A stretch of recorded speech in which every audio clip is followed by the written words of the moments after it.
So திரும்ப ஒரு வாரம் கழிச்சு இப்போ தான் பேசுகிறேன். ரொம்ப நாளாக தேடிக்கிட்டு இருந்த வெண்ணிலா கோக் கிடச்சிச்சு. வாங்கிட்டு வந்து குடிச்சிட்டு உட்காந்து பேசிகிட்ருக்கேன்.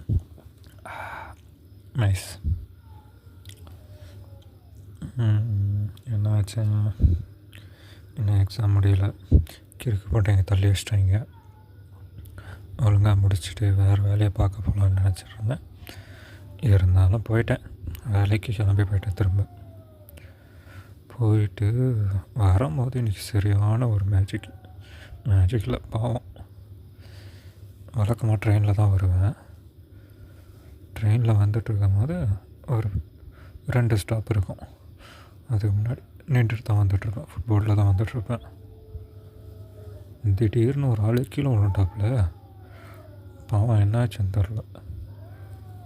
அதை தூக்கி விட்டு எல்லாம் ஓடி வந்து தூக்கி விட்டாங்க மக்கள். பரவாயில்ல, கீழே விழுந்தால் தூக்கி விட்றதுக்கு ஆள் இருக்காங்கன்னு நினச்சிக்கிட்டு முடிச்சு விட்டேன். நல்ல வேலை எதுவும் இதாகலை. கீழே விழுந்ததில் ஷாக்கில் லைட்டாக தாடிக்கிட்ட மட்டும் ஒரு சின்ன கீறல், மற்றபடி வேறு ஒன்றும் இல்லை. அப்புறம் வேறு என்ன ஆச்சு இன்றைக்கி? வேறு ஒன்றும் இல்லை, அவ்வளோதான் போகுது.